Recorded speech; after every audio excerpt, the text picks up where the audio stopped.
New Jersey, excellent. We have Maryland right behind you and Orlando, Florida. So on the East Coast, straight down. Okay, well, everyone have a Merry Christmas? Did Papa Noel get to you? Good. You were born in New Jersey. That's because you wanted to be next to your mama.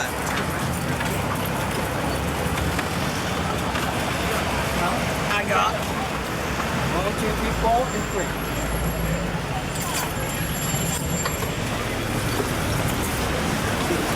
We're doing some Creole food. Did everyone just arrive here today? No, we're staying in Mississippi at my grandmother's farm. We just came into town for the day. Oh, nice. That's good. Now everyone have their cameras out because you know they turn you back at the airport if you don't take enough pictures of our city. They don't let you go home. You have a camera with you? Right over there we have Jackson Brewery.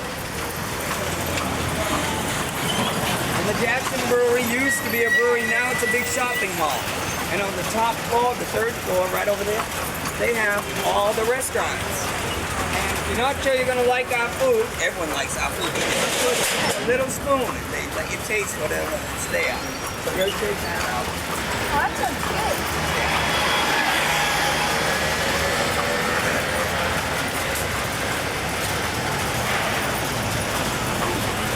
Then right behind Jackson Brewery, you see there, that's the Natchez. And the Natchez is our only steam-powered paddle wheeler, or a steamboat. Now, one time, up and down Mississippi here, right off Jackson Square, you could have up to 300 riverboats docked here. And there were 3 miles long of warehouses. Sugarcane and cotton and rice and indigo, those are the main crops all up and down. The bridge was just built in the mid-1900s, and prior to that, they used to have to take a ferry back and forth to get across the river. And on the other side of the river, that's called Algiers Point. Now, anyone needs a Hard Rock Cafe t-shirt, there's the Hard Rock Cafe. But what I like is over in the Prince Market, they have a play on words. They have the Hard Rock t-shirt, and it's got an alligator. It's the same emblem with an alligator on it. Oh, there's a Hard Rock Cafe. Huh?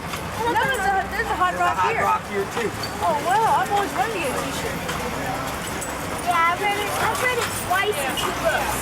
Oh, look at that. No drugs or nuclear weapons Now we're on allowed St. inside. Louis Street. This is St. Louis Street here.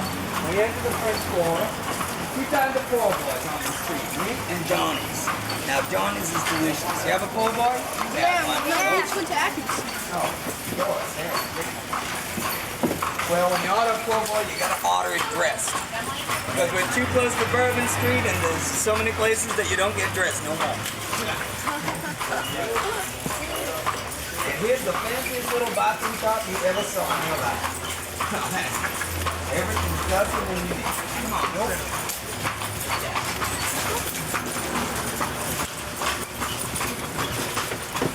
A hotel right in front of us here, this is the Omni Royal. Used to be the side of the St. Louis Hotel. And the St. Louis Hotel was a Creole hotel in antebellum times. In pre-Civil War, 200 to 400 slaves a day would be sold there. And it was Monday through Friday, noon to 4, and that's the place where they gave the first free lunch, so they didn't interrupt the proceedings for the day. And New Orleans and the sales agents would meet over here. Here at Maspero's Slave Exchange, and they'd swap papers over the New Orleans invention, the cocktail. This is where it was first. Napoleon House is right over here. This was never occupied by Napoleon. However, they wanted him to. He was in exile in St. Helena. Mayor Girard bought the home. The gazebo or problem, sorry. It's on the top there. That was put on so that hopefully Napoleon could watch out and rule the river. Now New Orleans has a tradition called eating goes. They have to have breakfast at Brennan, and right over there at Brennan's, coming from Chicago by that pizza. Right there, that's Brennan's. Breakfast at Brennan's. brunch at the Quarter Two Sisters. We're gonna go by there. And dinner at Antoine's. It's right up ahead of us too. But don't do it all on the same day. You get fat and go broke. Eggs right now at Brennan's are $35 an order. Whoa! That's some expensive chickens. This is Royal Street. And when you go shopping on Royal Street, you better be royal. Because the price is on. Antoine's right here. Famous and fabulous. Dates back 1840, pre-Civil War. Fantastic food. Probably nothing else you can say about it.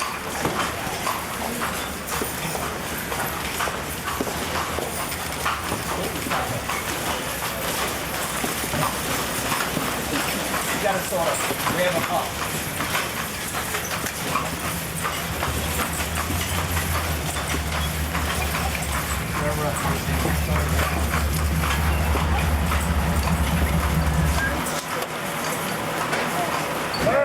Ladies and gentlemen, naughty is bawdy, it's bad, it's gaudy. It's safe. But my favorite places is Ripley's, believe it or not. And then, down the street, you have the female amateur wrestlers and their food clothes. But what they do is they take on the gentlemen that wish to test their skills. And what I do is I bring my cousin down every time he upsets me. Rather than bruise my knuckles, I bring him down and I say, I can't hear what they're saying. Let's get close. And I push him right into her eyes. And when she gets it, they don't let go.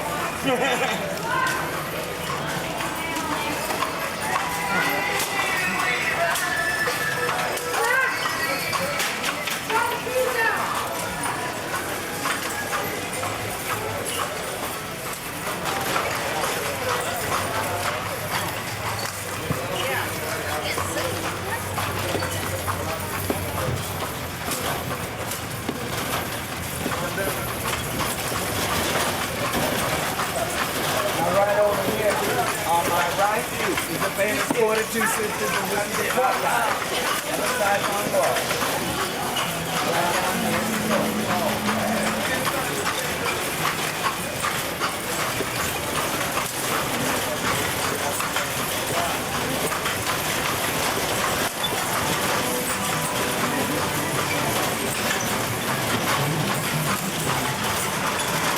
And down this street.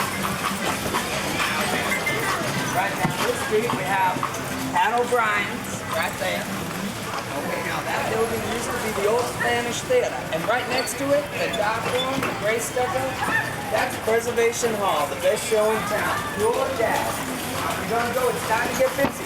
Now, you gotta get there now early. So you gotta get there by like 7 o'clock, I'd say. Make sure $3 admission it used to be, I think it still is. This year, anyway. No seats, no drinks, pure jazz. Great show.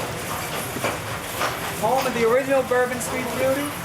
The Bourbon Orleans Hotel houses the Quadroon Ballroom, the famous Quadroon Ballroom, where the Twins of the Lead place, or the Free Women of Color, used to be introduced to white gentlemen, Creoles, and they'd enter into the system of Versailles. They would become evil mistresses. Right over there, Marie Laveau's House of Voodoo. Now it's a shop, but I want to tell you, voodoo is an ongoing practicing religion in this town.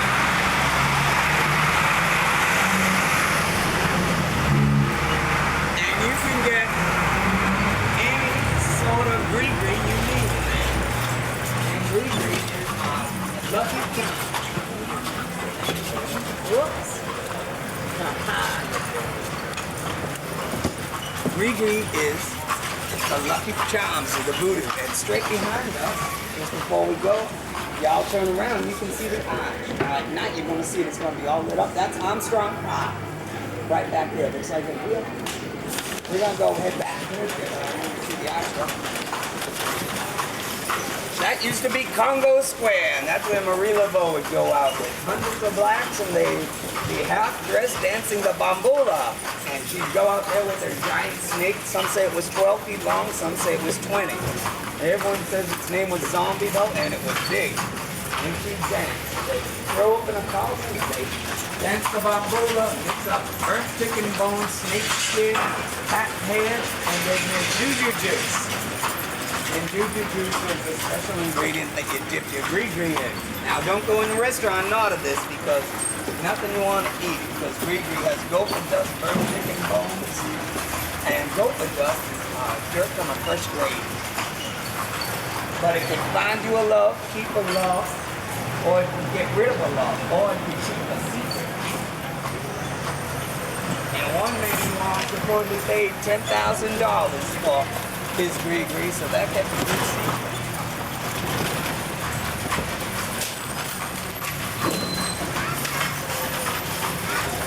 Hi, how you doing, hon?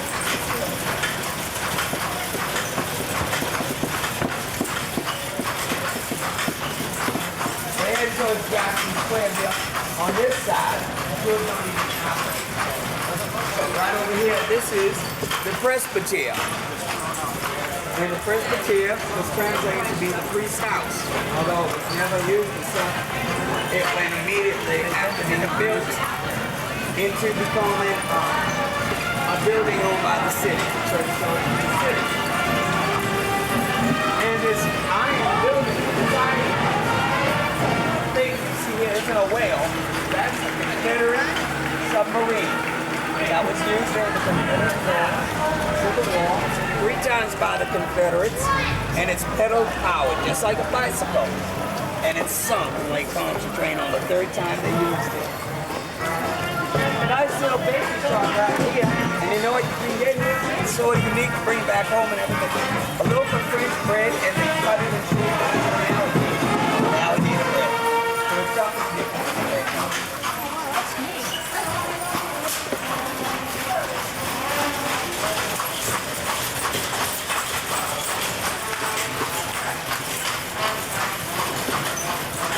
Now the architecture down here, and you gotta peek through all these little courtyards and all these little gateways, because you never know what you're gonna find. The whole world back there. These highways, pay attention to what's going on. You just hide it all away. I'm gonna bring it down. Yeah. Hold on to the nation.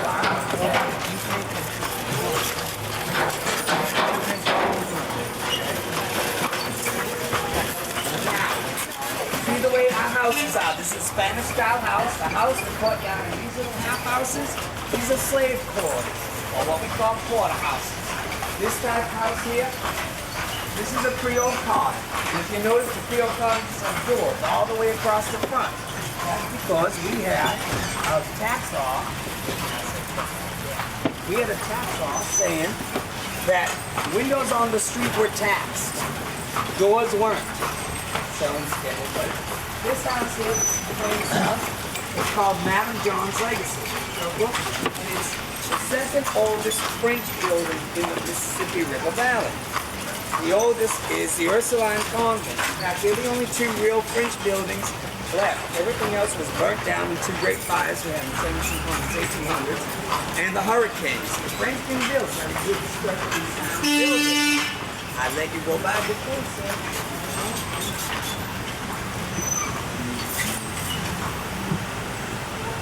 Come on.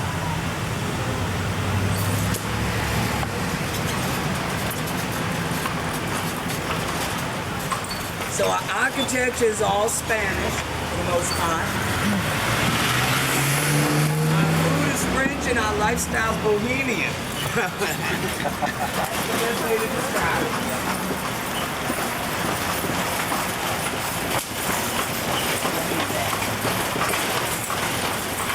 Straight up ahead again, that's our Trump House. By the way, this is the New Orleans Voodoo Museum. That's what I'm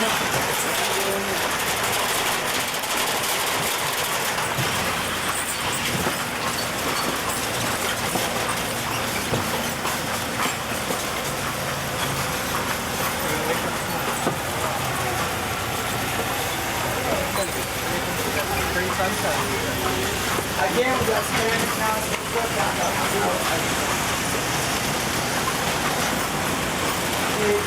Also, our balconies here. We have 3 kinds of ironwork. This, by the way, this is the Caribbean house.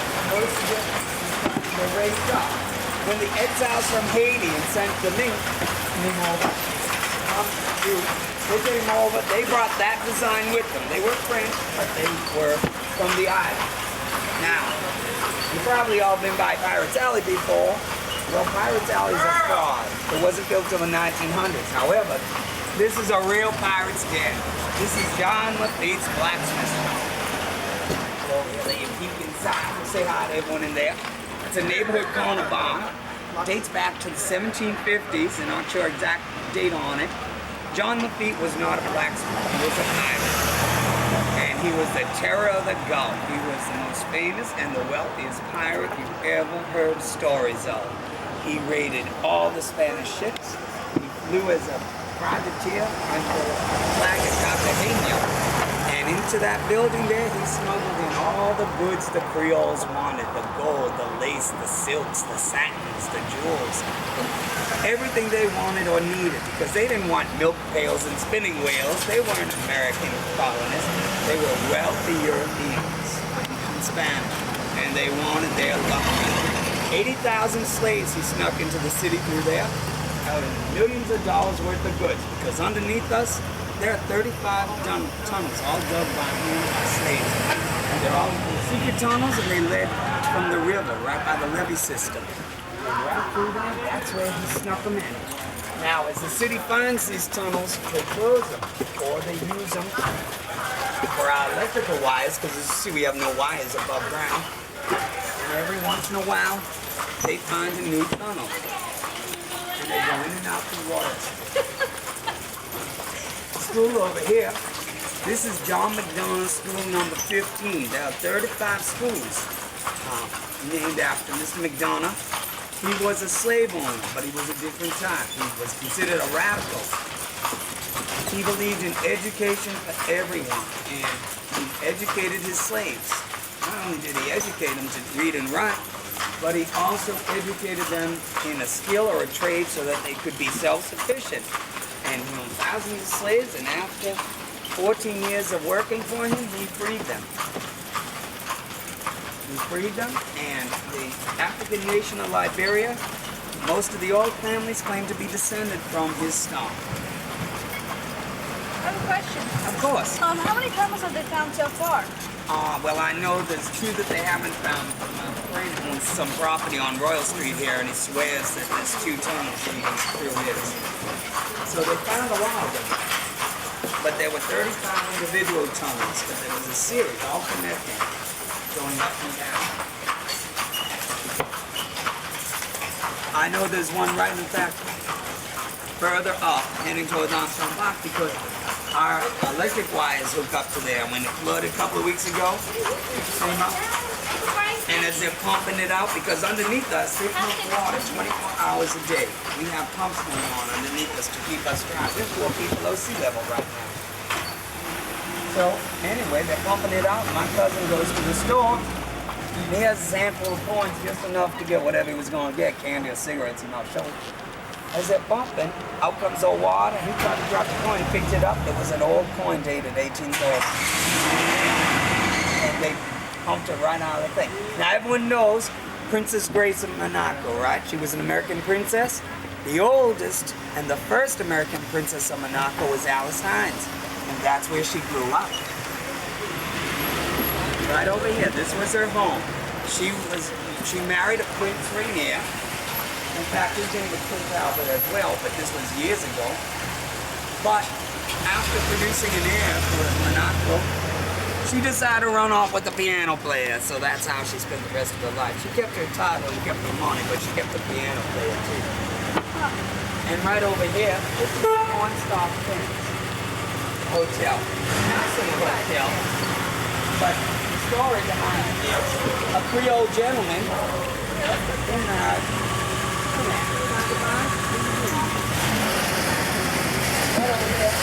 he married a Midwest farmer's daughter's wife. And she missed her farm.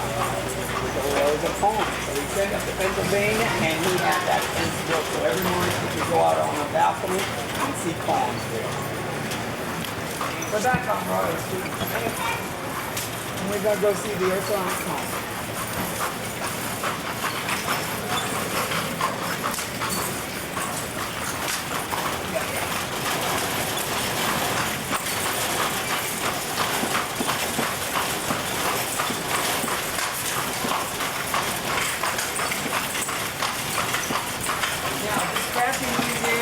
Those are two nice shops. In Craft, Louisiana, they have original souvenirs made by the Houma Indians. Now, the Houma Indians are from the local time. And they have all manufactured goods over there. So that's kind of something different.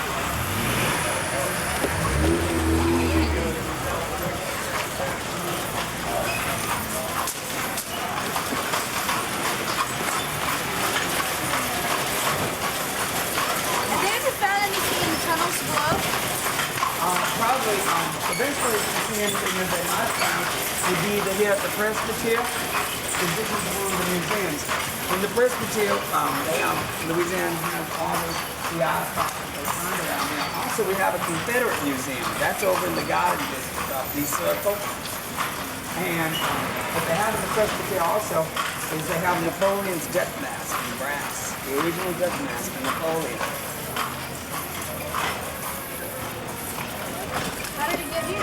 Well, the legend I heard was that it came over with his physician, because like I said, Napoleon was invited to live here, but he died 2 days before the ship took off to rescue him.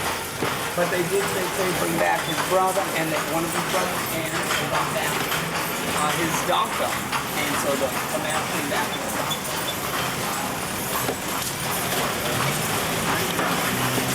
Another legend also has it that Napoleon, and I'm sure you buried Napoleon and John Lafitte out in Barataria, the swamp south of us, Barataria, the secret grave site.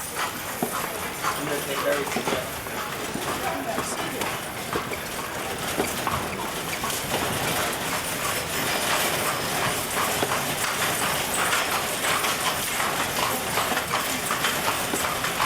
Especially through here, you got to appreciate some courtyard, because there's more house back there than there is on the street. Now, I don't know what y'all have for pets, but I'll tell you, there's 2 zoos in this city. I tell everyone there's 2 zoos. The Audubon Zoo, which is really nice, and the French Quarter, because what you keep for pets around here is unbelievable. I got 3 ferrets. This is a nice little restaurant, by the way. You come over here, meet us, and you tell them the buggy driver sent you, they'll give you a good deal. Okay, and now you smell the food. The owner of this one here, they used to work for Chef Big Paul. This is the English Creole chef, big fat Creole chef. They worked 12 years for him. They're both master chefs. They opened it, and the prices are, I think, 1/5. What's their name? It's Bruce and Brian. What's the price again? 1/5 the price. It's like gumbo, you get a regular price, like $3.50. That's where we go all the time. And you can get jambalaya for $5, you know. But when you go over to Cape Town, it's expensive. And waiting in line. And you tell Nick he sent you over and told him that he had to give you some bread pudding on the house. Little yaps. And yaps our favorite saying. That's a little bit something just to be nice people. Cost nothing. But something for nothing.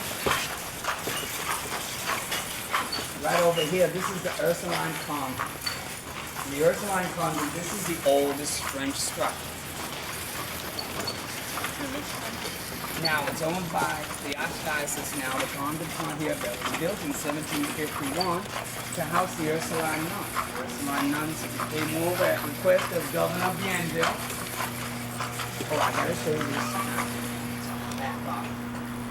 And they brought with the medicine, religion, and the casket girls. They brought the young maids from France, and those are the ones there. Look at the house down. It's all melting now. This is Beauregard Key's home. And General PGT Beauregard, he came back from the Civil War. His first wife died. We all set? first wife died, he remarried again, and this is his second honeymoon home. It's open to the public, and if you want to see an antebellum mansion, I recommend this one if you don't have a chance to go out.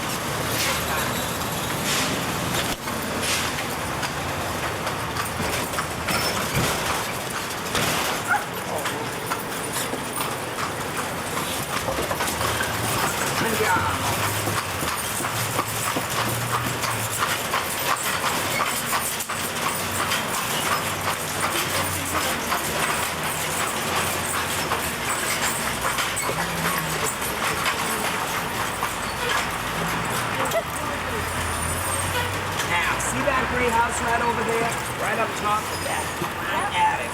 Instead of going by the house, I want to show you the attic there. Okay. That home right there with that little attic up top there, that's the haunted house of Madame LaLaurie. That's at 1146 Royal Street. The house is haunted. Madame LaLaurie was a beautiful woman. She was a Creole, had a large house, obviously very wealthy. But during one of her many parties or dinners or balls, she would get the vapors or a headache or something would upset her. Well, it's not haunted by Madame LaLaurie, it's haunted by the ghosts of all the slaves that she tortured and mutilated because she was a sadist. And she would go up to the attic, excuse herself from the party, go up to the attic, with torture, mutilate, and smash the throat of slaves by the belt. The house caught on fire. As it was burning, the flames rose up to the attic. Well, a couple of the slaves, when such pain, they ripped their arms from the walls, left their arms hanging there, and jumped to their death. And a young girl, she used to buy, for her torture, and she used to buy the children, the elderly, and the old and sickly. These are the cheapest slaves. People in New Orleans were fed up. They had enough. They didn't know this was happening. It was inhumane. Instead of putting out the fire, they threw fiery torches at her buggy and drove her out of the city, never to let her return again. What happened to her? No one's sure. Some people say she went and lived in Paris, outside Paris, and others say she went to her grandparents' plantation that had been abandoned. Her and a mulatto slave, and they hid out there, but she never came out in public again.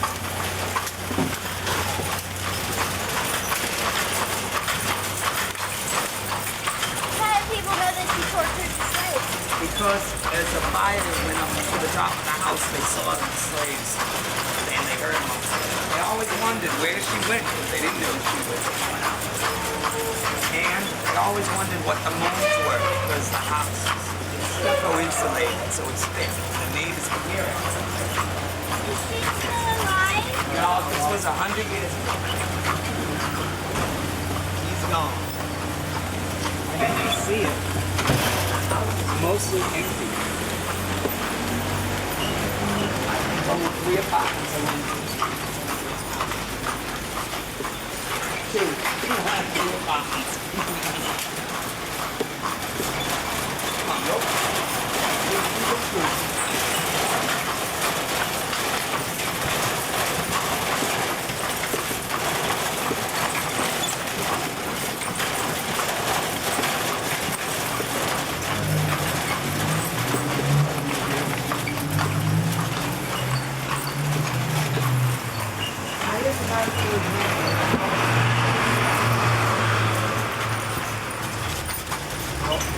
I told you all doors to keep from taxes. And if you look up top, there's the French doors up there.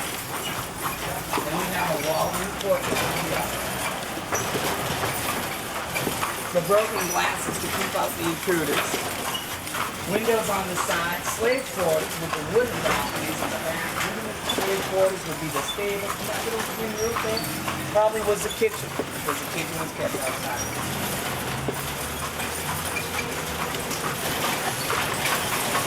Real pretty carriageway with the gas lights right there, fountain and the garden in the back.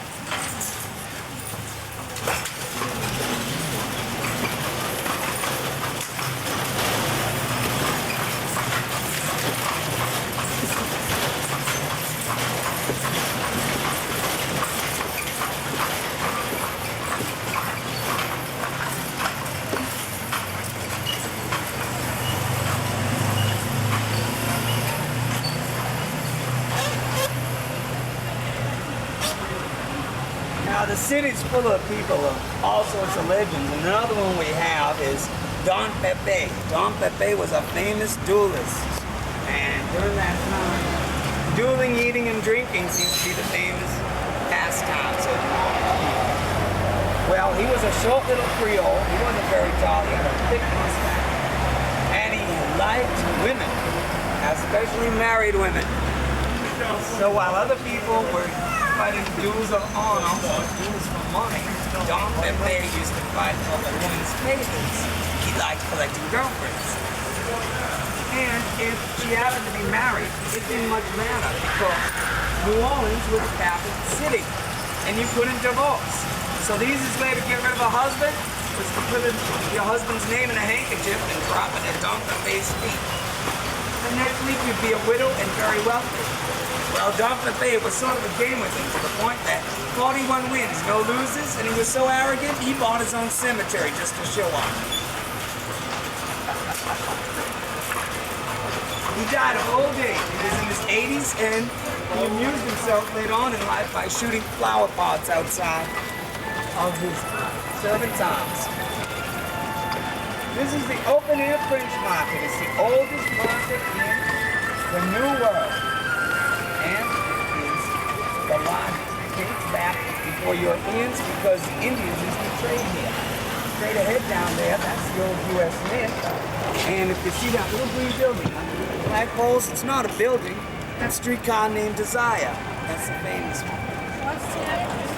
Well, they wrote a play. Tennessee Williams wrote a book, right? He wrote right on St. Peter Street.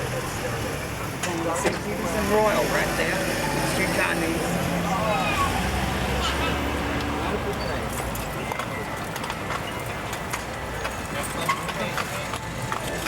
Now that U.S. Mint, that was in operation and produced more coins till 1920 than anyone else. The only time it was interrupted was during Confederacy, the Civil War, when the Confederates were.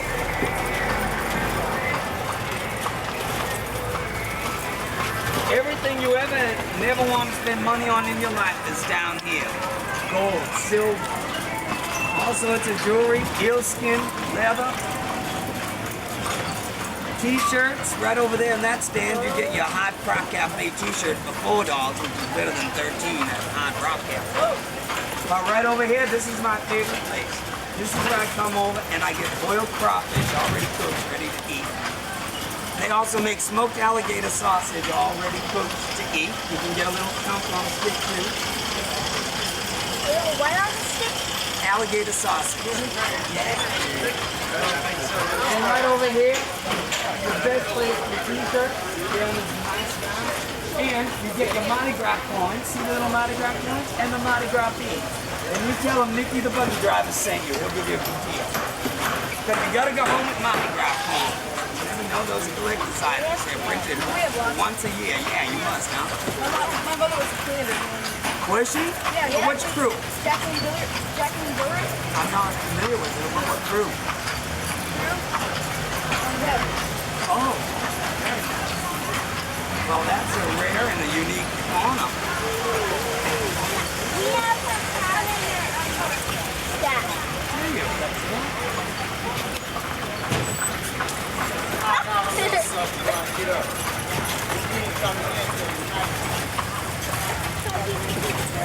I got one.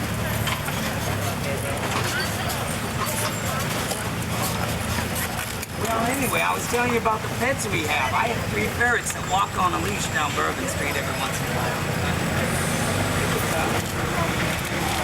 But people around here, they have baboons, chimpanzees, they have ocelots, they have 20-foot snakes, they have pythons, everything you can imagine. It's crazy and bizarre. They have for a pet here. They have beautiful birds from all over the world. And in our goldfish ponds, they have Don't break it. Give me a hand. For one gentleman I know, he owns Pet Shop. He said someone just came in today. He said he had it. Every week he comes in, he buys goldfish, and the snow egrets come down and they pluck them out of his pool. He went and he bought 50 piranhas.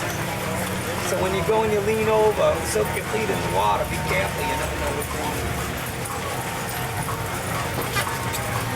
Nice little gift shop right here to save you something. Come on down here for the mess. In the Mardi place, excellent place. They have all their Mardi Gras masks. They must take care of it. Now, I showed you Brennan's, I showed you Antoine's. Antoine's is the oldest restaurant in New Orleans. There's other restaurants here too, and one nice one here. This is the Mediterranean. And on Saturday and Sunday, they have the jazz.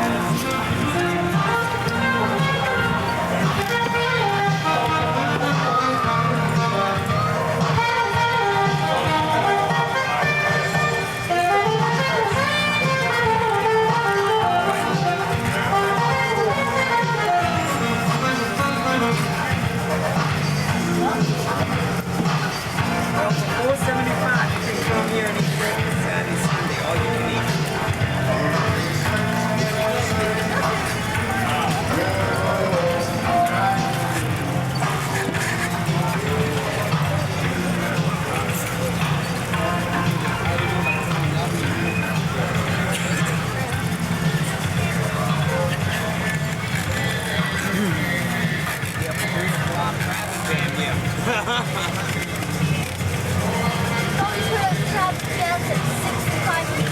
I know, huh?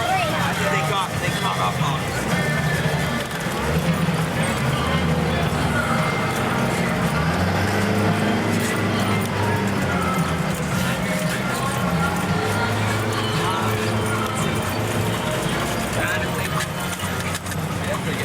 Mediterranean there. Up at Cafe du Monde, right? Until tonight, there won't be anything right this afternoon on Bourbon Street at one of the bars.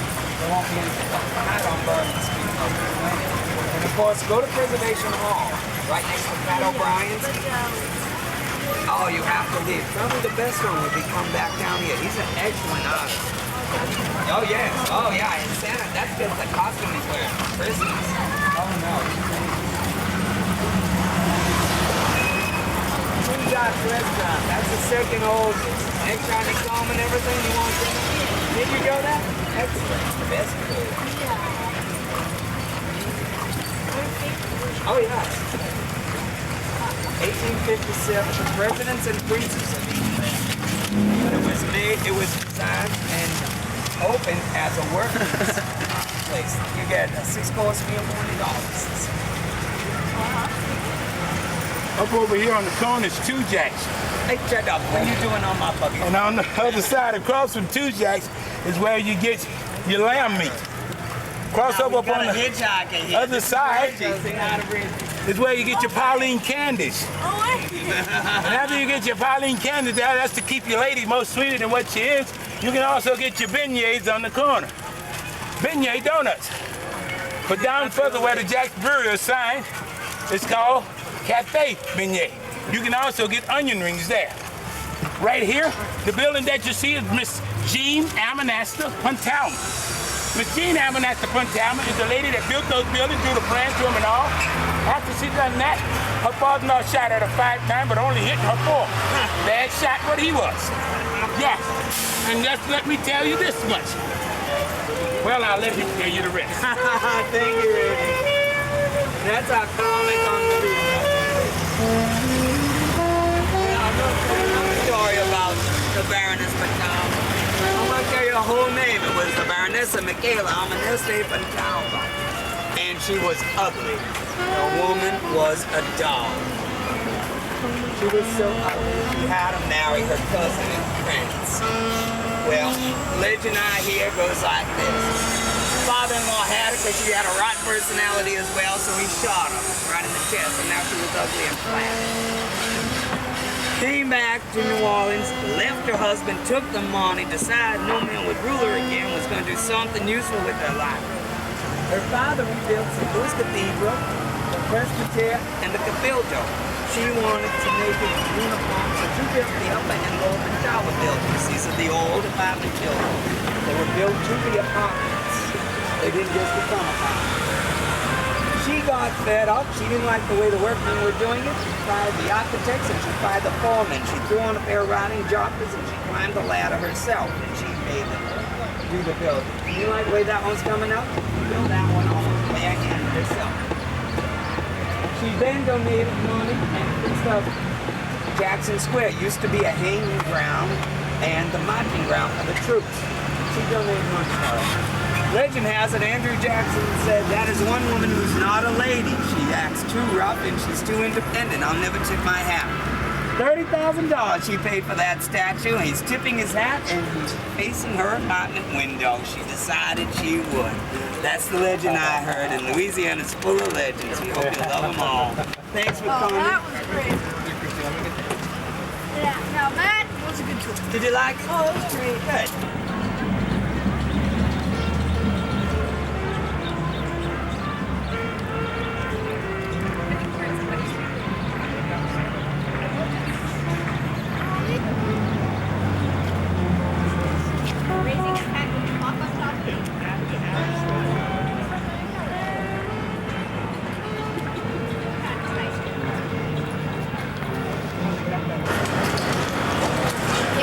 And then when they drop it, that's all they get stuff.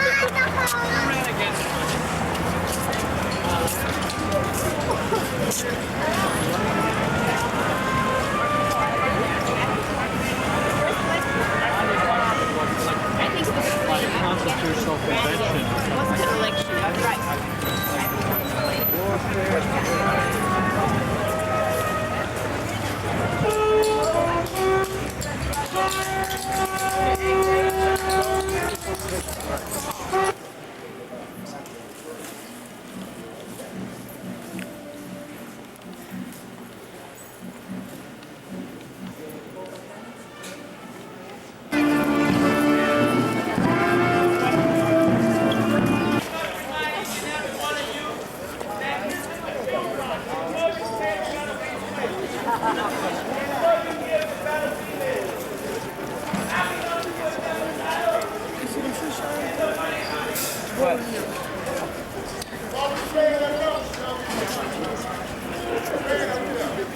Black man got a son in jail and one in jail.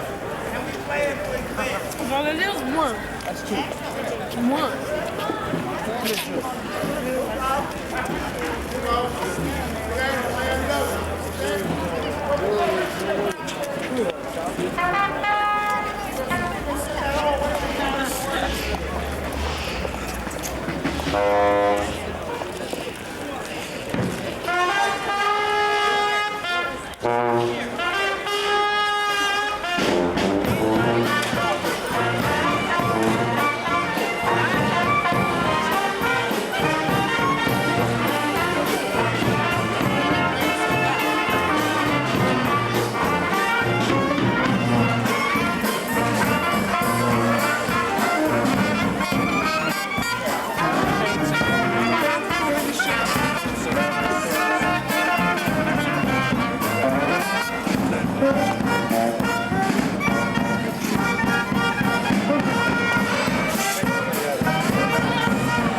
over there.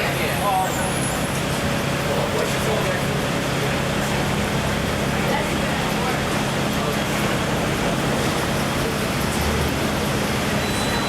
Heating oil figures the futures again today. The January contract for heating oil.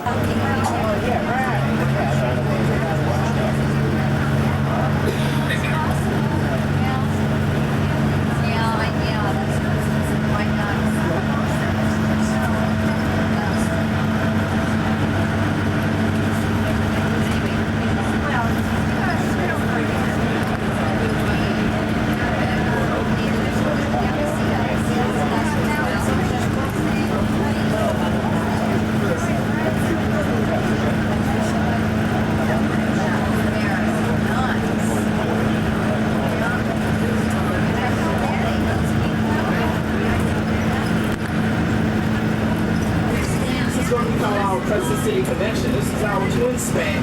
Connects from Orleans Parish to Jefferson Parish, crossing the Mississippi River. Crescent City Connection. Right here to your left, where you see this construction down below, this is where they expanded the convention center. Right here to your left, where you see the construction right beside the Riverwalk, this is where they expanded the convention center. That was also where the 1984 World's Fair was located, right down below. All this convention center. And you have your Riverwalk right beside the river. The Riverwalk have over 120 stores inside. Over 120 shops. Riverwalk.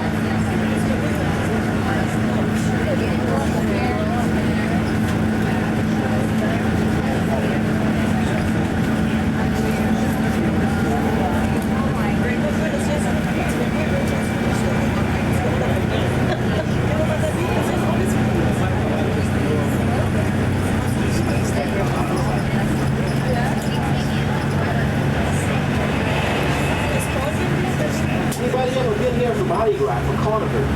Anybody been in the city for Carnival? I'd like to point out down below to your left also, when you see Blaine Current Artists, that's where they build the Carnival floats at. This is what we call Jefferson Parish on this side of the river. Blaine Current Artists, that's about 4 to 5 blocks long. That's where they build Carnival floats at Mardi Gras.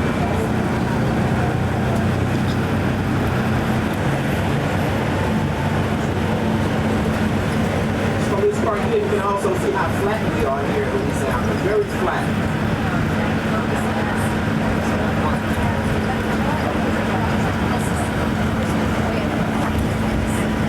We also have to the left and to the right. Some of the above ground cemeteries, you probably could just take a little glance at them. But anyway, we all know we're very above ground here. We are about 4 to 6 feet below sea level.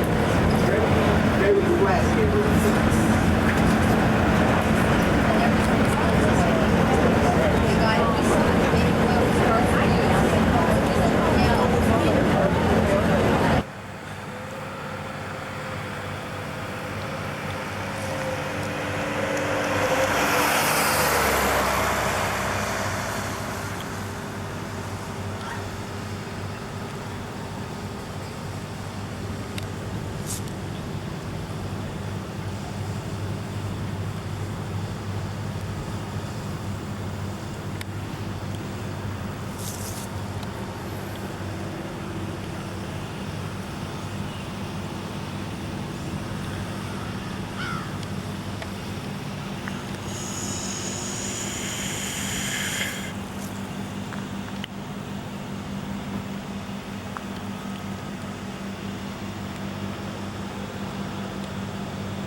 the swamp and the marsh.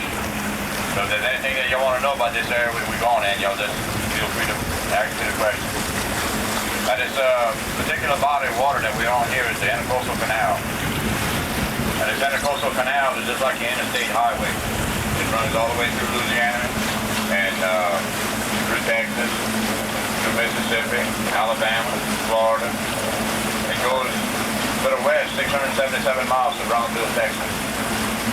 And then if you go towards the east, it goes 2,334 miles all the way to New York City. A long way.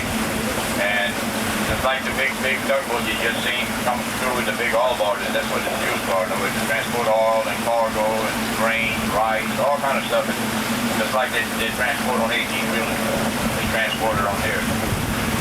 It's got about 15 feet of water, average depth all the way through. You do have some heavy equipment that comes through here.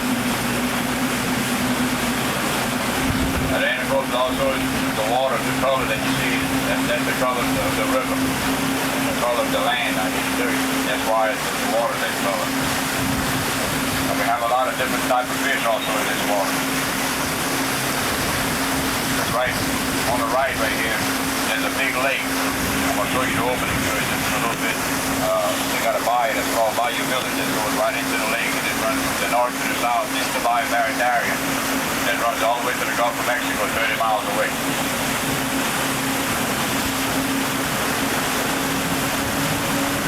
Now the big supply boats that you see tied up on the side here, they're like in a graveyard. The reason why they're here is because in the early 70s, the oil business took a big drop. And when it did, they had to tie up a lot of these boats because they used to supply the oil field on the Gulf. And they just tied these boats up because there's no use for them. And undoubtedly, they'll stay here forever until they just rot away. Unless that the oil field would happen to kick up again and they need these boats, they'll take them and redo them and put them back to work. So that's what I used to do. I used to run tugboats, and I retired from the tugboats in 1974. And I also fish and I trap and I hunt. Do it all.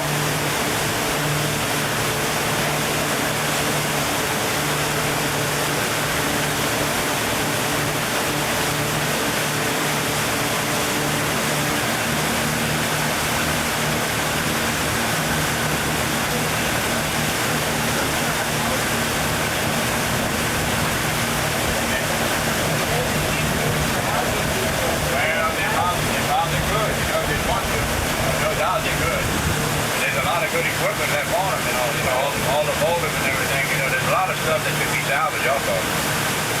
I imagine they could use them for something, even if it's to block them, make a levee, a natural bayou that goes into the lake and it goes back down just when it goes to the south.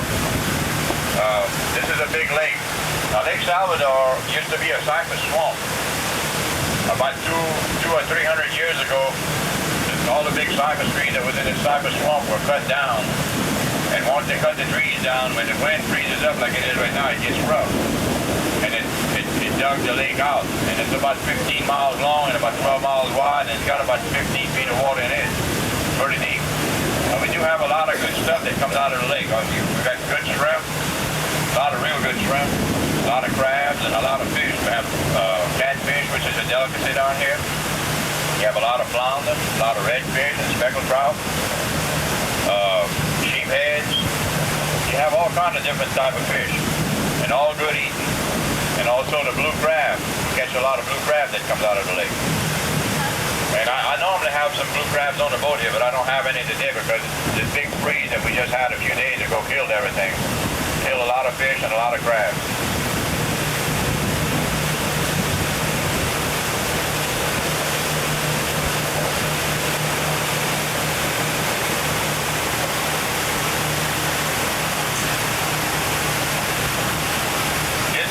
This thing that I'm holding in my hand here is a crab trap or a crab pot.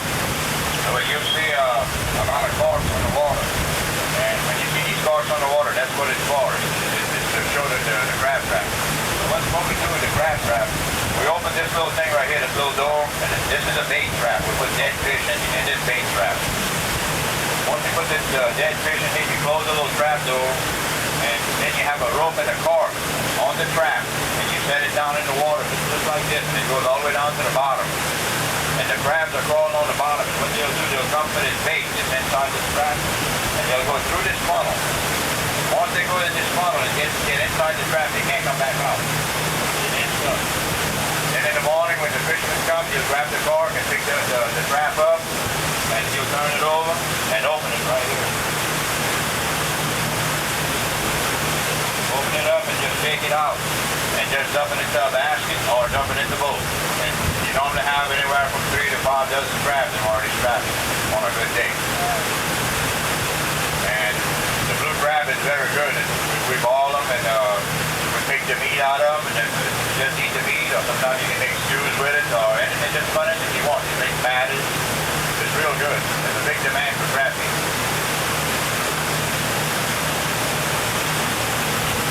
We used to make our crab tongues out of wood, but now today they make them out of stainless steel. And this thing is very helpful in assaulting the blue crab. But the blue crabs have some pretty strong fences on them, and if they bite you, they'll draw blood. And that's why these crab tongues are very useful to us. We use them real good. And then I have the little rig right here. It's called a little rig. It's made just like a little rig. All you do, you rake up the shrimp and the crab, and you just separate them. But when you catch fish and crabs all together in the net, you have all kind of stuff in it, and you just want to take the shrimp out. Just like I have in the picture. All you do is bring it to you, and you separate it, and you just throw all the trash fish back over. Let it live.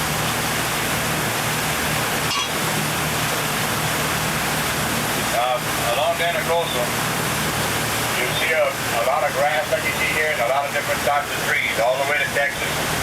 You'll see willow trees, hackberry trees, oak trees, cypress trees. You see bloodweed, roseau grass. You see all kind of different grass and weeds and bushes and all. And it's like this all the way to Texas, except when you get into a little community where they have houses and all, then you see houses and boats and docks and all. And this particular area of the Intercoastal is real straight, as you can see, because it was cut by man. And about 25 or 30 years ago, they had to dig this out. They cut all the big trees on the edges of the bank, and they dug it out, made it a little wide and a little deeper. And we call this area here Stump Alley. And the reason why we call it Stump Alley is because both sides of it is that big stump. If you go real close, you'll run into them. So that's why you got to stick on off of the banks a little bit. And also on these banks, you see a lot of different animals, which, like I said about this cold weather we just had, it's hard to see some of the animals. There's a lot of froze.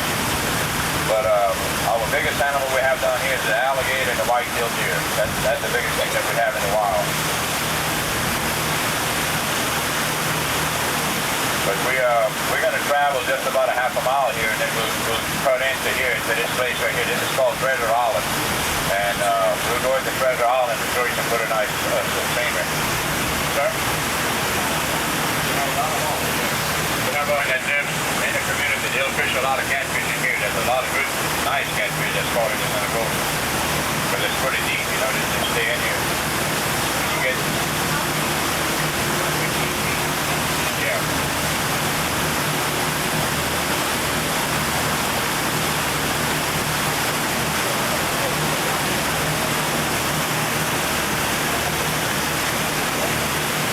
But they're deep feet of water. When I'm season is closed, in the mid-season, we call it the mid-season because on May the 15th, we have the brown shrimp season that's going to open.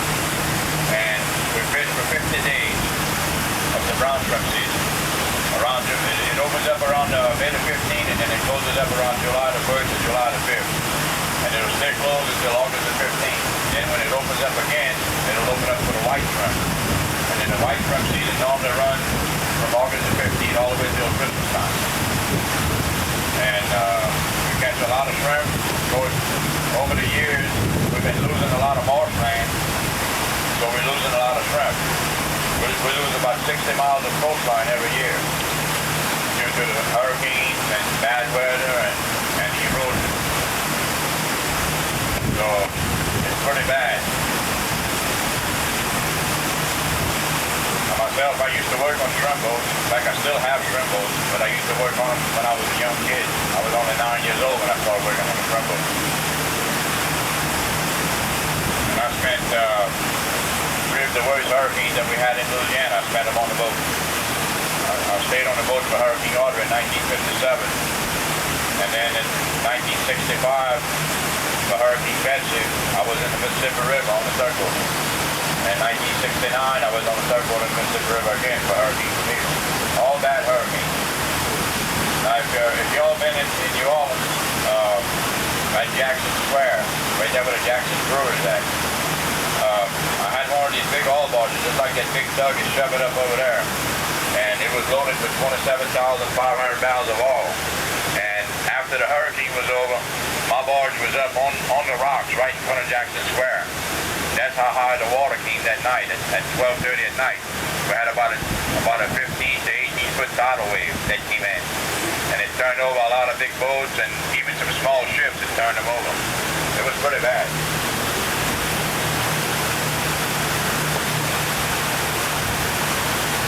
But not as cold as what we just had. 85 was the cold, 58 was the coldest one. It stayed frozen for about 9 days. This last one that we just had stayed for about 5 days. Frozen over solid, on the top. And you had about 3 or 4 inches of ice on the top of this container coastal. And then when you went into the marsh and into the swamp, everything was frozen. All the animals. I had some people that was out there hunting, and they told me that they saw deer, white-tailed deer, and they wouldn't even move. They were so frozen up, they wouldn't even shoot them. They just let them go. It was horrible. And we lost a lot of fish. We had tons and tons and tons of fish all over the water that's dead from the freeze. And we're going to go up in here, and I'm going to bring it in the marsh and in the swamp and show you the scenery in there. See, like on the point right here, you have a lot of oak trees. The one with the green leaves, those are the oak trees. And then you also have some little cereal bushes in there. We call them cereal bushes. It's a little tree with green leaves on it. It's the only one that stays green through the winter, just like the oak tree does. Because all the willow trees, the hackberry trees, and the cypress trees, and every other type of tree, as far as that goes, the maple trees and all, they lose their leaves. But the oak tree and the cereal bush stays green.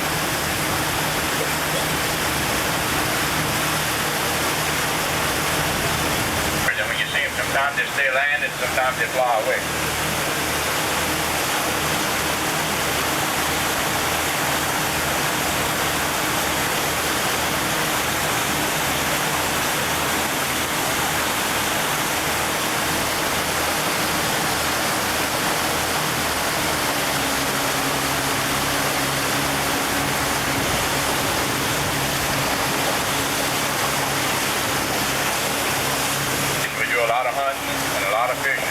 There's a lot of good fishing in here, and also we have a lot of people that go after the fur-bearing animals, in other words, like the utrum, the otter, coons, rabbits, just about any one of the fur-bearing animals that are good to sell, to harvest, they'll trap them.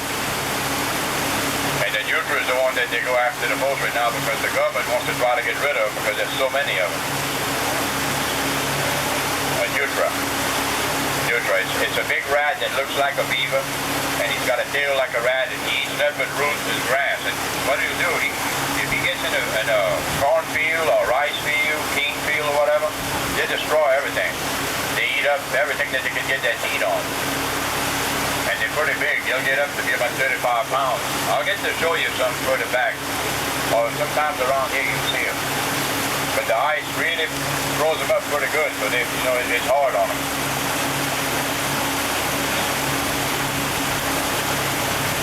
We do have a lot of otters also, but the otters and the minks are not worth anything anymore in the wild because they have a lot of farms that farm the minks and everything, so there's no demand for it. And then we don't have any more muskrats. The muskrats are gone. We're losing a lot of marshland, so the muskrats are just about gone.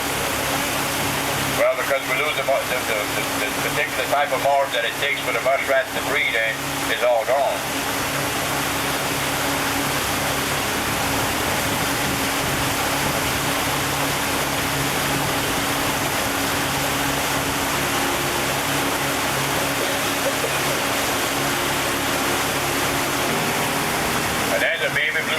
just got up and flying in this body right here to the right.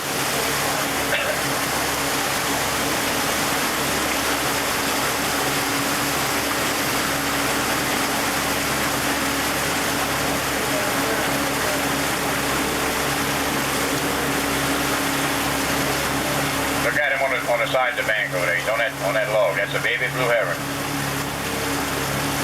He'll be getting up again.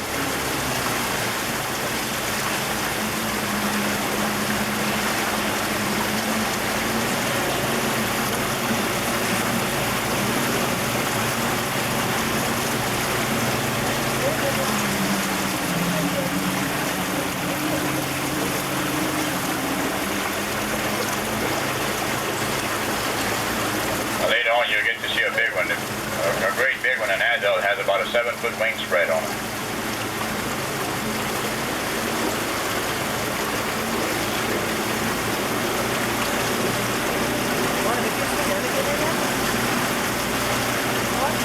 No.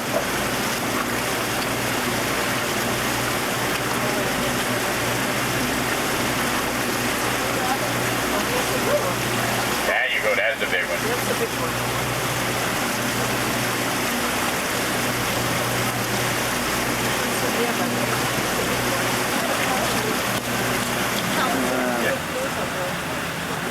Now that other little bitty bird that you seen fly is a little gray bird, but he's got a white band around his neck. It's called a belted kingfisher. He's a little bitty bird, and what he does, he'll land on them branches and he'll look down on the water, and then every once in a while you'll see him hit the water, and what he's doing, he's catching a little bitty fish. That's why he's called a kingfisher.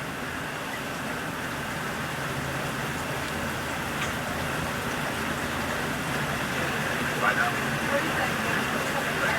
Somebody put up an alligator line or something. An alligator line and somebody just shot at it. But that's a big difference. Look at that big dude. See him right here? Look here on the right. That's the man named Brad. Oh yeah, he's gone. He's gone off. Well, it looks like a beaver. That's what he looks like.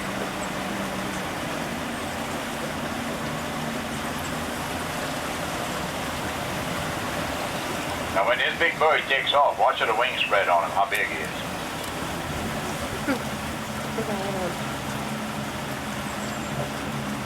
Ain't that pretty?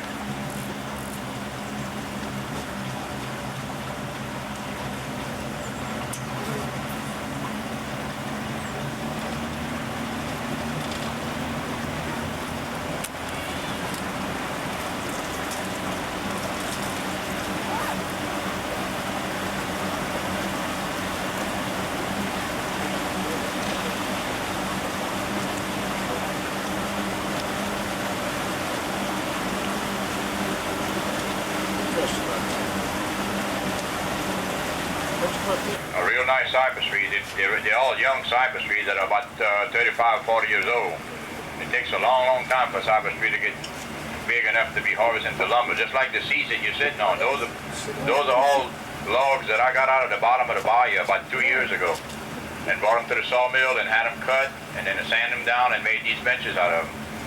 And that's what the cypress lumber does. It's real pretty lumber. And you get different types of grain in it and all that. You know, it's real nice. It does a beautiful job on everything. Most of this stuff right here is probably a couple of 100 years old. And then I have a table right under here that's about 300 years old, and I have a piece at my house that I made a table with that's about 500 years old. But the cypress lumber lasts for a million years. In other words, as long as you keep it underwater, or as long as you protect it, like I have it here on the top. Now in this area, we normally see a lot of birds and a lot of wild animals. Sometimes you may get to see a white-tailed deer because we have a lot of them in here. And it's a good area for them. They'll come up on these levees and hide from the wind and from the high water and from the cold weather. They also get into that real thick vegetation when it gets real cold. Now yesterday we saw 3 or 4 turtles, and I was surprised to see turtles at this time of the year.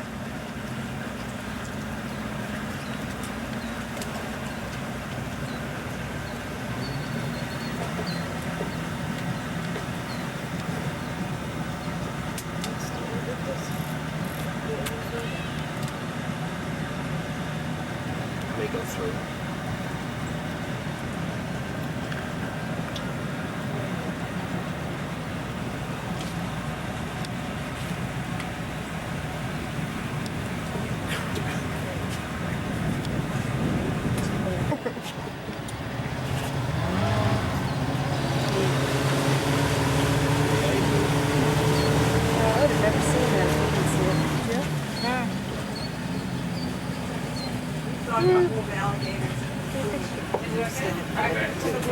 I doubt if they'll eat it right now. I doubt if you take anything with it. I know they feed them marshmallows. Oh, really? Yeah. But I doubt if you take anything at all. Why?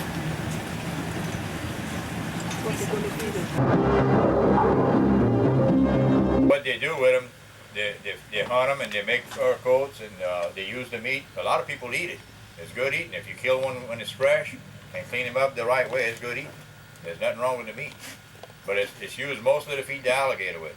Because we have a lot of alligator farms in Louisiana. And that's what they use it for. They use the nutria and the rabbits to feed the alligators. And talking about the alligator, in 1964, the federal government took over the alligator in Louisiana and named it an endangered species because they hardly had anymore. Now there's a snake. Here. Little water moccasins. You see all kind of stuff after this cold weather. There's another one. There's something running. There's two of them. You do? Oh, you seen something running? Maybe what you're talking about. Look, there's two snakes. There's one on this log and there's one on that moss up there. We have a lot of snakes. Unbelievable, all the stuff that you see out here. But still in all, when they took over the alligator in 1964, I had 576 of them in captivity. You know, I had them, I caught them myself alive. And I had them in a pen, and I'd feed them and sell them and play with them and do whatever I wanted with them. And then when they closed the season on them, what I had to do is sell them back to the state. And they took them and they replanted them back in the marshes and in the swamps. And they left that season closed for 20 years. And when they did open the season again, the only people that could mess with alligators is people that owns a lot of land. And when I talk about a lot of land, I'm talking about 300, maybe 500 acres on up. Because you can only get one alligator on 10 acres of land. Say if you have 100 acres of land, you could get 10 alligators, providing that they have enough alligators to harvest. And the state will take the land that you want to harvest, they'll check it out, and if there's enough alligators on it to harvest, they'll sell you a permit. And then the day that the season opens, which is September the 1st until September the 30th, you got 30 days of fishing the alligators. And if there's enough alligators on the land, they'll issue your permits and your tags, but the tags are not issued until the day the season opens. And the tag is this thing right here. Every alligator has to have a tag. This is a tag. And the reason they do this is that they don't want anybody messing around with alligators before time or out of season, or if you have land, in other words, I can't mess with yours and you can't mess with mine. They're really, it's close monitored. And then also the day that you get your tags in the mail, you get a skinning method of how to skin the alligator. And nobody has the same method. You have to have an expert skinner to skin your alligators. If you have just an amateur that'll skin your alligators and they mess it up, for instance, they'll tell you to take the alligator and split it down the back, which is called hornback. You got to split it all the way down the back and open it up, all the legs and everything. And they might tell you to leave the whole right front leg attached to that skin. You know, this one man, they'll tell him that. Then they'll tell the other guy leave the left front leg or the back hind leg, or you know, the back leg attached to it. Or they'll tell them to make some certain kind of cut on the skin. And if they don't do that, if it's not done the proper way, they're not gonna take the skin. What's that way of keeping track of who's harvesting what? That's right, exactly. This is the way. This is the way that the cypress tree grows back. Little seeds. See, all these seeds will fall down in the marsh. I don't know if these branches are going to slap us in the face here. These seeds will fall down on the ground and on the water, and they'll float into the marsh and into the swamps. And then when they'll plant themselves back in the ground, they'll start growing. And what they'll do, they'll make a little cypress tree like this thing right here. Cypress tree. when this thing gets to be about 4 or 5 feet tall, it'll start sprouting branches, and then it'll become a cypress tree. Just like the one, see, like the one right here. That's a little bit of cypress right here. You know, and it takes about 8 or 10 years for one to get that size, just like this one right here. That's that little bit of one. It takes a long time. But getting back on the alligator, the alligators right now, like I said, I'm surprised to see this alligator without. But most of the big alligators are hibernating right now. They're going to hibernate until March. When they're going to come out of hibernation in March, the big alligators will come into a body of water like this right here. And it's kind of deep, and they want to clean themselves off. And what they'll do when it gets time for mating season, they'll start bellowing and hollering. And any females that they have around here will come mate with this one male. That's pretty good, you know, for the female to come to the male. You know, the male don't have to chase the female. But they'll come mate with this male, and then they'll go back into the marsh or the swamp, and where their nesting grounds are at, they'll build a nice big nest from underwater. They'll go from underwater, they come up, and they build a nest, they build a mound. And it's nothing but grass, mud, and straw. They'll build this nest, and they'll lay a cluster of eggs, anywhere from 60 to 100. All depending on what the female's diet has been. If she's been eating pretty good, she's going to lay some nice big eggs, and a lot of them. If she had a poor diet, she'll probably lay, you know, a small cluster of eggs. And in 90 days, after the female and the male has mated together, the female lays them eggs, she's going to have a bunch of little babies. They're all going to start yapping in the nest, and when they do, she'll take the nest and scratch it. Just tear it all apart, and all the babies come out. And all these babies, you're going to have about maybe 5% of that hatchery that's going to live, that's going to survive. Because the other alligators eat them, the fish eat them, the coons eat them, the birds eat them. There's hardly no survival rate at all in the wild for alligators. And on the farm, they got a 99% survival rate. It's a big difference. Just like in the wild, the female will stay with the babies until they're about 3 feet long, or 3 years, something like that. Because they grow about 10 inches, maybe a foot a year, something like that.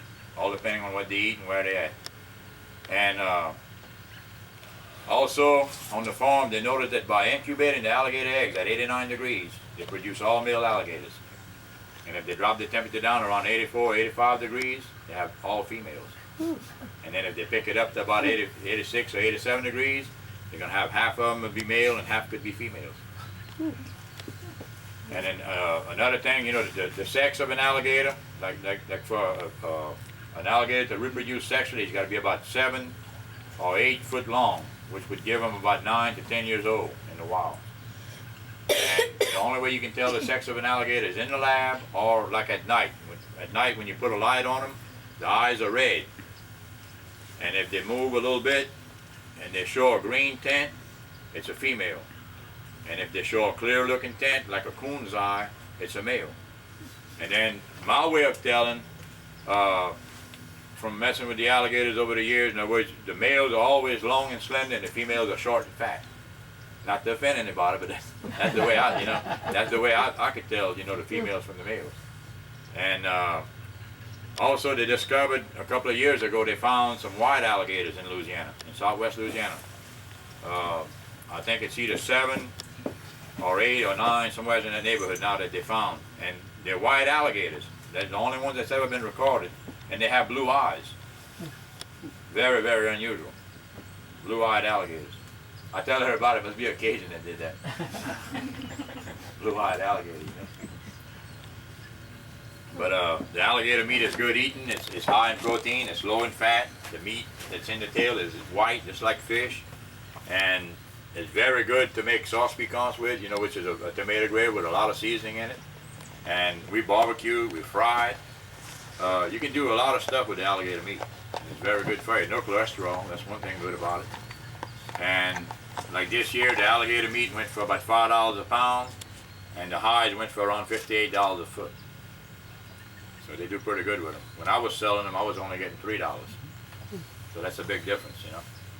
About 20 years ago, 25 years ago.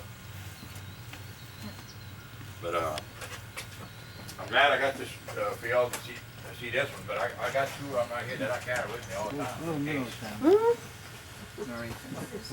All kinds of little minerals in the water. This is puput. These are my babies. Oh, jeez. Oh. These guys, yeah, either two brothers or two sisters. I don't know what they are, a brother and a sister, whatever. They come from the same mama, same dad. How old are they? They're about 16 months old. And when I got them, they were just about, I guess, about that long, about 5, maybe 6 inches long when I got them. And they're growing pretty good because I feed them. They don't hibernate, and I feed them all the time. And they're good little guys, and you know if they grow to be big enough, in other words, you can tame them, you can play with them, and no problem. You want to hold one? Want to hold him? He ain't gonna do you nothing. Want to hold him? Yeah, let me just touch it. Okay, touch it. Feel the skin. Hold him right here, like that. That's it. He won't bite you. You don't have to hold him too hard. No, he won't bite you. See what I do with them, though, you know, I'm gonna show you. They're just like a hog, but they're just like a human being because you can take them and put them to sleep. Oh yeah. So 16 months old. Yeah, they're about 16 months old. And how long do you keep them? I'm gonna keep them till they get to be about, I guess, 2 or 3 feet long, and then I'll let them if they try to kill them. You know, because I wish they would really quit killing them, you know, for hides and everything else. I understand in Florida they multiplied so well that they really. Well, down here too. Down here this year alone, they probably got 25,000 gators out of here, out of the swamps and the marshes. That's what they harvest. And I don't like it because they have so many pretty ones. And we had some beautiful alligators back here that we were feeding, you know, to show you people. Awesome.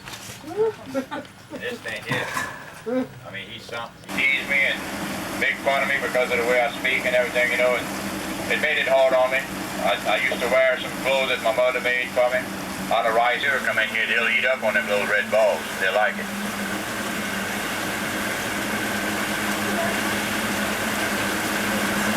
Now, we do a lot of rabbit hunting here. All these little, they have like little ditches up in there. That's where they used to float the cypress logs. When they used to cut the big old trees down, they couldn't just drag them on the ground, so what they'd do, they'd float them through these little canals that they'd make in the marsh and in the swamp. And then when we get back in the marsh and the swamp, I'll have to use a walking stick, just like the one that I have here on the table. This is like, we make our walking stick, you find a good branch with a good fork in it, and then when you put it down, it won't bury down in the mud and then, you know, in the mud and grass. And you can probe ahead of you so that you can, you know, make sure that you're walking on a good hard surface, because you could walk through this marsh and it'd be hard for a long way, and then first thing you know, you're walking, you're going down. You go straight down. And it's nasty, it's cold, and it's wet. I mean, you know, it's very uncomfortable after you get all wet up in here. Heavily quicksand. No quicksand. It's just, you know, real soft bottom. You can go sometimes, they got holes that are 25, 30 feet deep, you know, and you fall in this stuff and it's yucky, you know. Just don't care for it. And then, this is a double spring Victor trap. This is what we use to trap the nutria with.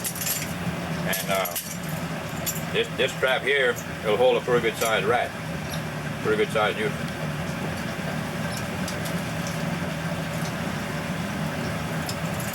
This is the way we set it. And then you can also set it, you can set it heavy or you can set it light. You can set it the way it's got, like if you want to catch a rabbit, if you know a rabbit's fastened, this position won't hurt it so bad. It won't break the bones. This position, it'll snap real fast. And then you can take this trap and you can nail it to a tree or a branch if you know that there's one around. If not, we use this branch, this walking stick, to do the same thing. Run it through and just shove it in the mud or in the grass, and it'll hold as big a rat as we have back in here. And then all you have to do is find a track where the nutria or the rat that you want to catch is passing, you know, in the swamp and in the marsh, and you set the trap and then you put the trap where he's passing, and his leg gets in it. That's it. Then when you run the trap, you got to take it and you got to kill the animal before you try to get it out of the trap, because they bite you.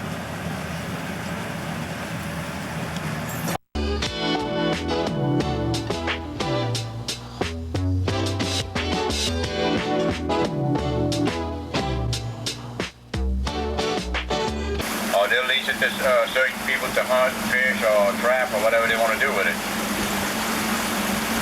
once somebody gets a lease on the land, they hardly ever let it go.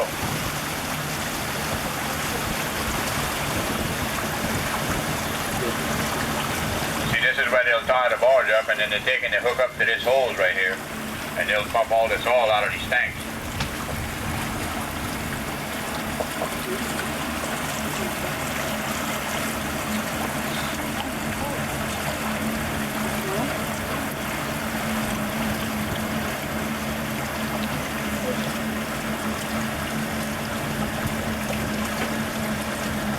On the other end, you have the heaters. Those big outfits over there are heaters. In other words, a lot of times that oil will come out of the ground, and before it gets here, it's real hot when it comes out of the ground, but then by the time it gets to the tank battery, a lot of times it cools off, like in this kind of weather. And what they'll have to do, they have to run it through these heaters so that they can melt that wax, that paraffin that's in that oil, and separate it.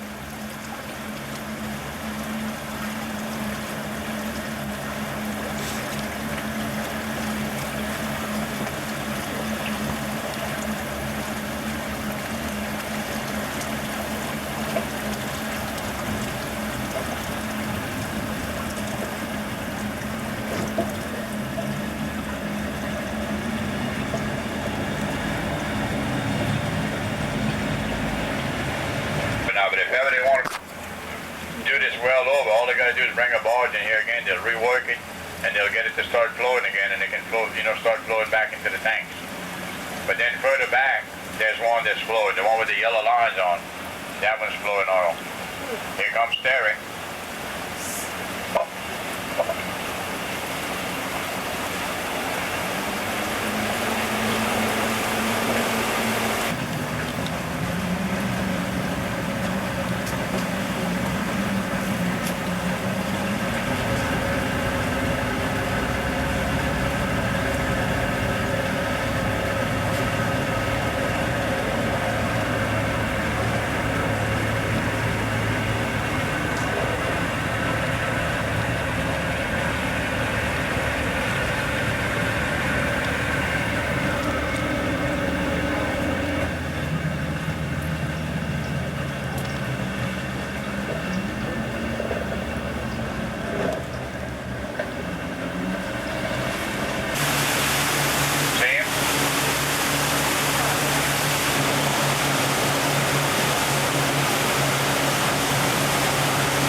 Because when the water gets high, about 4 years ago we had a hurricane down here, Hurricane Juan, that brought in like about maybe 5-6 feet of water over this bank right here.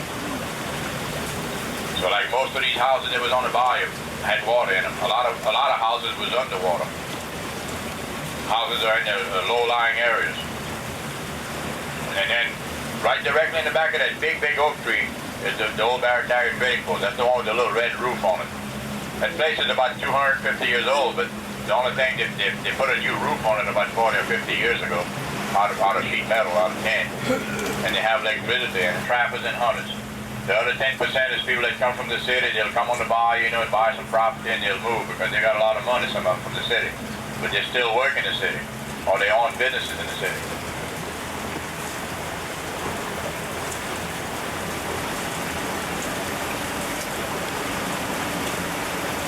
Then if y'all want to take a picture of it, right up ahead is the plantation. I'm going to tell you about it later on, but the big stag that you see up there and the trees used to be a sugar mill. And the sugar mill burned down, but then today the old slave house is still there. That White House, that's a slave house. That's where the slaves used to live at that was working on the plantation.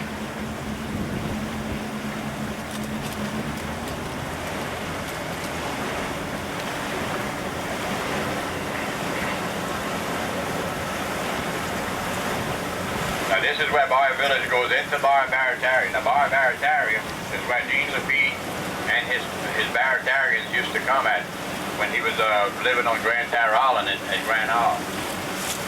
And he came through here and lived through here. did a lot of business through here, and that's why they named this place Lafitte. One more thing that's funny about this place, the bayou itself is called Barataria Waterway, and then the right-hand side of this bayou going down is called Barataria. The left-hand side of the bayou is called Lafitte. And there's a little controversy about that because the word Barataria means poor or cheap and trashy. And if these people from on the bayou, anytime that anybody from the bayou goes to town and somebody asks you where you've been, or where you're from, and you say you're from Lafitte or Barataria, they look at you kind of funny, like you know you don't belong there. And there's a little controversy about even the people that lives on the bayou, because the people of Lafitte sometimes have fights with the people from Barataria on account of that. But throughout this community, for the next about 8-10 miles, in other words, on both sides of the bayou, this is all you see is houses and boats and docks and piers and all for the people that live here. And you can imagine what it's like when one of these bad hurricanes come in. You get sometimes 4 to 8 feet of rising water, a lot of wind, and the majority of the people will not leave. The authorities always want the people to leave, but most of the people stay right here and take care of what they got. And a lot of this stuff has been wiped out, a lot of it stays. Now you see some of the smaller boats that you see here on the right, it's called the little Lafitte skiff. Now we use the Lafitte skiff to go out into the swimming grounds in the morning and come back in the evening. That's every day. And then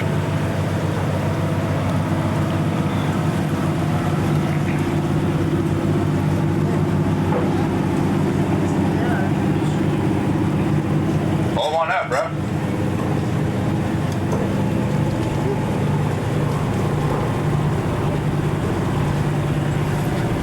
Hold on up. Yeah, you got down.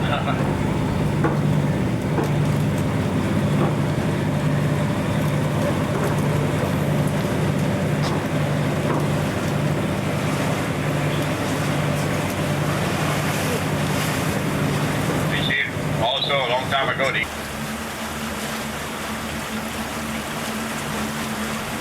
but all these houses have been here for years and years, except at new times, like on the other side, you have a lot of people that come from the city. They'll buy a piece of property and they'll build a house on the side of the bayou, and they still work on their jobs in the city.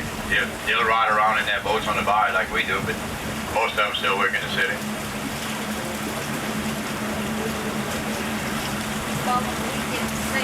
Yes, we have. Well, weekends we have a lot of them. And then up ahead, that drawbridge that we have here, that's the only way that you can get from one side of the bayou to the other, unless that you travel by boat. That's the only way. All the rest of this, as you go down, in other words, this is nothing but 2 islands. And the further you go down, the closer to the Gulf you get, and the more open water you get into. Town. We have to drive 18 miles back to town to go to the hospital. We do have one doctor on the bayou. They run uptown. But a lot of these women, you can't get them on this bayou.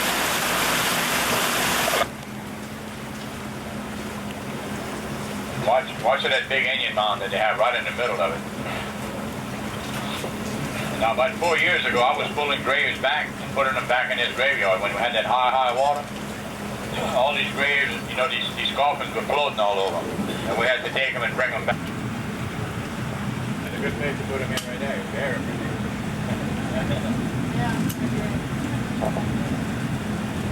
See all this? They're putting all this riprap, all this old cement, and all they put it there to try to protect the graveyard. Because they have a lot of boat traffic through here, and what it's doing is eroding a lot of the soil and everything. So they had to put all them rocks there. But it's interesting, you know. I'd like to see.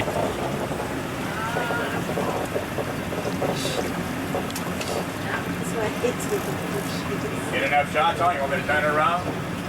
No, that's good.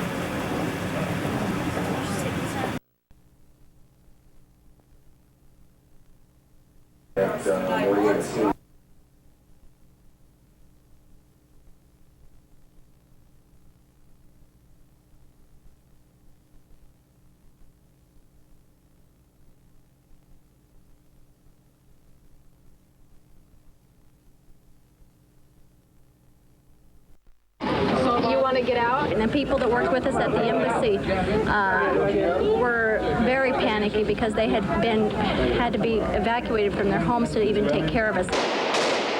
This is what the Americans are fleeing. Sharp fighting between Salvadoran government forces and Marxist-led rebels. The latest skirmishes occurred in affluent neighborhoods north of San Salvador, where many of the Americans lived.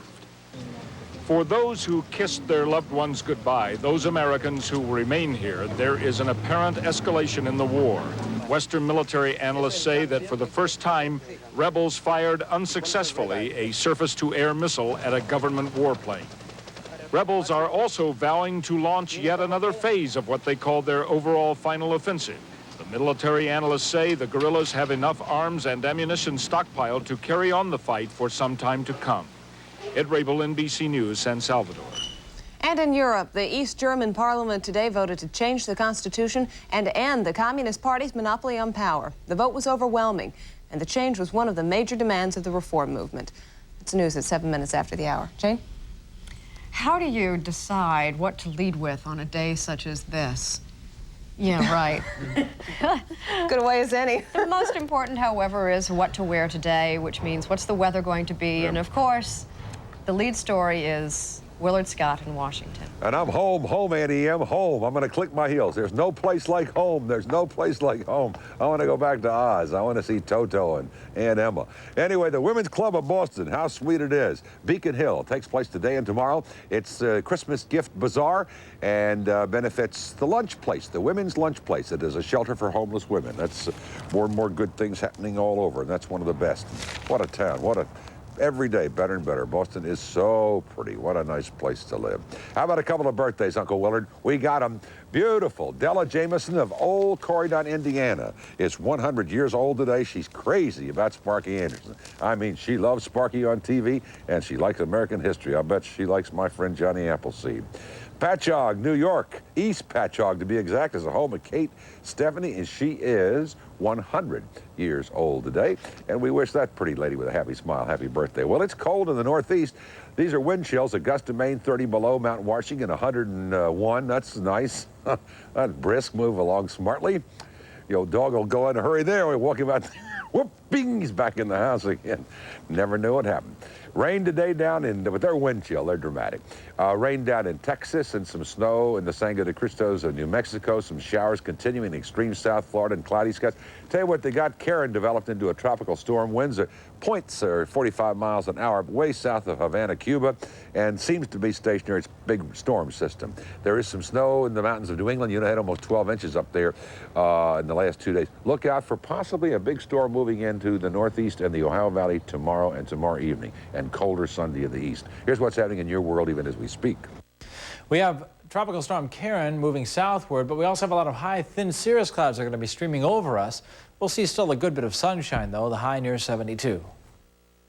Our pick city of the day happens to be Tampa, Florida, 76 degrees. Brian Gumbel is standing back in Malta. I've never thrown it to the Isle of Malta. Do they cows give Malta milk out there? What's the story, Brian? Willard, I thought it was going to be your pick city of the day, Valletta, Malta. Actually, it's about 50s here. It shouldn't be your pick city. A little bit overcast, a little bit rainy, but big doings nonetheless. We'll come back and get European perspective on those doings after a break. This is Today on NBC.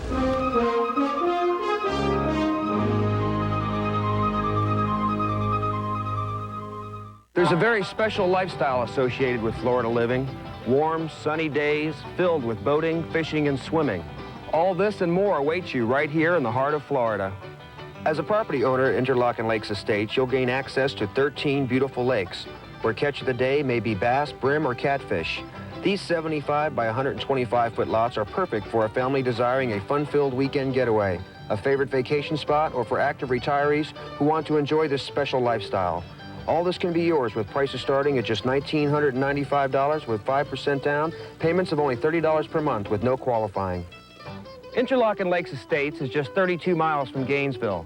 Jacksonville and Daytona are less than 75 miles away.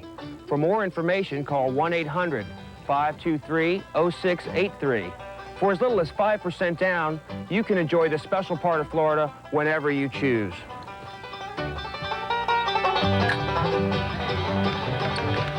Toyota Toyota's Bargain Blowout. Only through December 4th, get your dealer's final clearance price. Plus, you could save $1,000 with factory dealer incentives on all new 1989 Camrys. Get your dealer's final clearance price. Plus, there's $800 incentives on new 1989 trucks like this. You could still get $600 incentives on any new 1989 Corolla. Also, see the exciting new 1990 Celica, the car that blows them all away. Toyota's Bargain Blowout at dealers through December 4th only. Attend the Central Florida Cruise Show featuring the world's best cruise lines. Discover how affordable your dream vacation can be. The 4th Annual Central Florida Cruise Vacation Show, Sunday, December 3rd at Orlando's Omni Hotel. She's turning back the hands of time. We've got to do something. And a love affair becomes a family affair. And I've got just 2 words to say to you. Grab her. Katharine Hepburn stars with Harold Gould. You'll laugh and cry when Mrs. Delafield wants to marry. Join us Friday night at 8 when you turn to 2.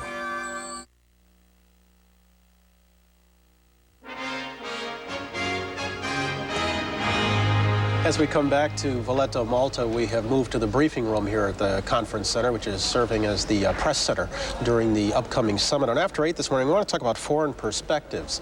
As is always the case with summits of this kind, an army of reporters descends upon the summit locale. This morning, we've invited 3 members of that army to join us. Jürgen Kohr is the Washington correspondent for West Germany's Stuttgarter Zeitung newspaper. Peter Pringle covers Washington for the British daily The Independent. And Vladimir Posner is a commentator for Soviet television, well known to American TV viewers as well. Gentlemen, good morning all. We start the expectations game. Are the expectations in your homeland far different than those in ours? That depends on how far your expectations go. If you think that as a result of this summit, the reunification issue will be solved, then I think we are looking not that far. But as a general approach to a new structure for Europe, at which end then the reunification could take place, that's another story. Fair to say that as cautious as Mr. Bush is, Mrs. Thatcher is even more cautious. What are British concerns about what will happen here this weekend? Well, the Allies always get a little jumpy when the big boys get together, you know. But Mrs. Thatcher is particularly jumpy, I think, because she looks at 2 things in the past. One, the specter of Reykjavik, where President Reagan met Gorbachev in 1986, and almost, in Reagan's words, gave away the store on nuclear weapons. So that sort of hangs over this whole thing. And the second thing is that she's very concerned about the euphoria that might be developing as a result of the Berlin Wall being breached. And she would like to see the whole thing go much slower. That there should be no more agreements and no more even indications of agreements on more troop reductions in Europe at this point. Vladimir, are you disappointed that the president seems to be downplaying the possibilities as we head into this? Not at all. I think that's very much part of the strategy. He seems to be concerned with keeping expectations lower, I think for some of the reasons that have just been noted. But in fact, most people, I think, are not going to be disappointed by the results. There may not be concrete agreements signed and sealed, but I think there will be preliminary agreements that will lead to some rather major ones come next spring or early summer. How real is the possibility of something like Mrs. Thatcher is concerned about really happening once again, as happened at Reykjavik, that Mr. Gorbachev might come up with some dramatic surprise? I think it's more than remote. I think Mr. Gorbachev realizes only too well that that would really backfire. And that if there are going to be any surprises, and I use that word in quotes, they have to be surprises that have been agreed upon in advance. We heard Vitaly Shurkin this morning of the Soviet Institute for European Affairs admit to the fact that the superpowers have been reduced to the position, and I use that term advisedly, reduced to the position of observers, basically, as Eastern Europe goes about its changes. With that in mind, what's of major importance this weekend? I would say that both powers recognize that